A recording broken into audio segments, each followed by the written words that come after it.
Mimi pamoja na wanachama wenzangu tumeweza kufika mapema asubuhi ya leo mahali hapa maeneo ya mahakama ya Kisutu, tukiwa tumeitikia wito na maagizo ya makamu mwenyekiti wetu wa chama, ambapo jana akiwa jimbo la Ukonga aliweza kusema tuweze kukutana hapa leo wanachama wote kwa ajili ya kuendelea kusikiliza shauri ambalo linamkabili mheshimiwa mwenyekiti wetu wa chama, Mheshimiwa Tundu Lissu. Kwa hiyo tumefika hapa mapema asubuhi. Binafsi nilifika hapa majira ya saa 1:30 ambapo nilikuta na kadhia ile ambayo kama ilitokea siku za nyuma, ya kwamba askari walikuwa ni wengi sana maeneo ya hapa ya Kisutu, lakini pia hata nilipotaka kuingia getini walinizuia kwa madai ya kwamba hakuna mtu yoyote ambaye anaruhusiwa kuingia mahali hapa isipokuwa awe ni hakimu, wakili au mshtakiwa. Mbali na hapo hakuna mtu mwingine yoyote ambaye anaweza kuruhusiwa kuingia. Hata nilipojieleza ya kwamba ni haki yangu kuweza kufika mahakamani kusikiliza kesi ambayo inamkabili kiongozi wangu au ndugu yangu yoyote, bado walinikatalia na pia walinitaka niweze kuondoka kabisa maeneo haya ya mahakamani. Na hata niliposimama pembeni nikasema basi nawasubiria wenzangu na viongozi wangu akiwepo makamu mwenyekiti ambao tunategemea kuweza kufika, bado waliweza kunifuata na kunifukuza, wakasema maeneo ya nje ya mahakama haya yote hakuna mtu yote ambaye anaruhusiwa hata kusimama wala kupita eneo hili.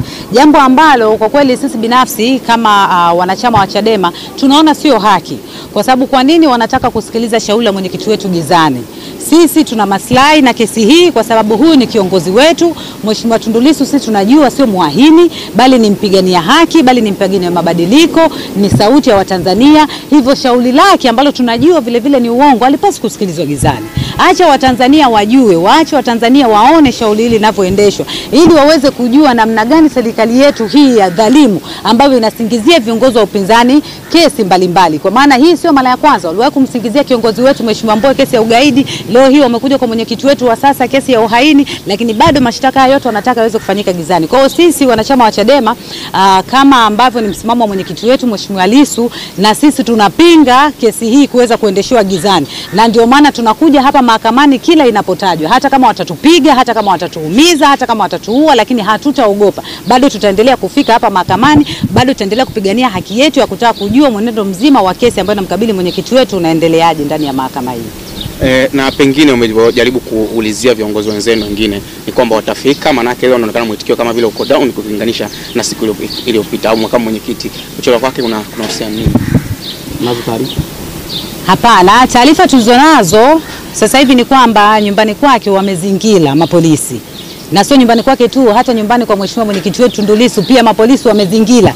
Yote ni kuhakikisha kwamba makamu mwenyekiti hawezi kutoka kuweza kufika hapa. Na nadhani wanafanya hivyo ili kwa ajili kuweza, wameona kwamba pamoja na kwamba wametupiga last time lakini hatukuacha kuja. Kwa hiyo nadhani leo wameona kwamba wamkamate kiongozi wetu nyumbani, basi kwa mantikio kwamba makamanda wataogopa kuweza kufika hapa au tutaweza kutawanya.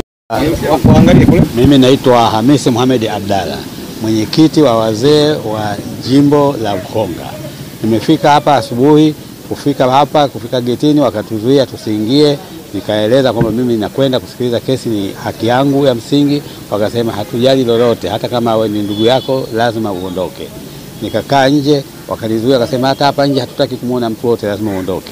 Basi nikatii amri yao, lakini kitu kilichonishangaza ni kwamba wametanda kama majuzi waliokamata watu na kuwapiga, na leo wametanda na mambwa kila sehemu.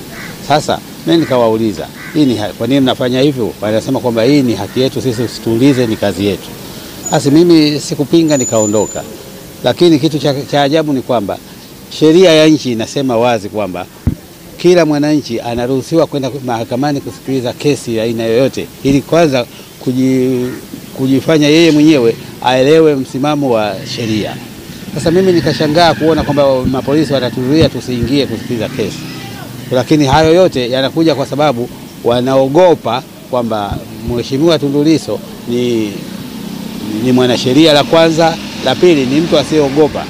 Sasa kitu hicho kinawatia wasiwasi kwamba anapohutubia mikutano yake ni kama anawaelimisha Watanzania. Na serikali ya nchi yetu haitaki kuelimisha Watanzania. Wanataka watu wote watufanye kama sisi ni wajinga, tusielewa kitu. Hilo ndio tatizo lao. Sasa mimi ningeomba hata nchi za jirani au Umoja wa Mataifa uangalie swala hili, na ikiwezekana uwashauri serikali ya Tanzania. Wao kila siku wanadai kwamba tuna demokrasi, lakini hakuna demokrasi yoyote. Hakuna sheria kama nchi yenye demokrasi kuzuia watu kwenda mahakamani kusikiliza kesi. Sheria hiyo haipo kabisa. Kwa hivyo ningeomba hata nchi za jirani wanaposikia malalamiko yetu wajaribu kuingilia na kuishurutisha serikali yetu ibadilishe msimamo wao.